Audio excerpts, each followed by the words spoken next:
দিতাম। আর ও জাহাঙ্গীরনগর মেনশন দিয়ে দিত, আমি ভাবতাম ও ভার্সিটিতে পড়ে। পরে হচ্ছে আমি টেক্সট আমি করি নাই প্রথমে। ও সাডেনলি একদিন টেক্সট করলো যে হচ্ছে ওর বাসায় কারেন্ট নাই, নেট লাগবে। এটা হচ্ছে 27 রমজান আই থিঙ্ক। পরে হচ্ছে ঠিক আছে কারেন্ট নাই, নেট লাগবে, আমার টেক্সট করলো। আমি বললাম ঠিক আছে, আমি দিয়ে দিলাম। পরে হচ্ছে ওর নাম্বার দিল, আমি ওকে হচ্ছে রিসার্চ করে দিলাম হচ্ছে নেট। পরে হচ্ছে নেট দেওয়ার পর আমি আর টেক্সট মেক্সট করিনি। পরে ও একদিন পরে আমাকে টেক্সট করছে, কেমন আছেন এই সেই, সরি আপনাকে হচ্ছে টাকা ব্যাক দিতে পারলাম না।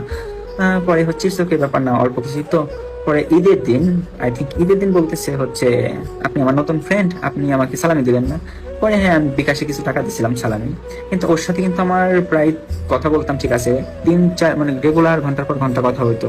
3-4 মাস ওর সাথে আমি কথা বলছি, কিন্তু দেখা করিনি। হঠাৎ করে আমি একদিন বলি যে দেখা করতে, পরে সাভারে যাই, দেখা করি। ওর বড় বোনকে সাথে নিয়ে আসছিল, ওখান থেকেই ভালো লাগা, ওখান থেকেই রিলেশন আমাদের।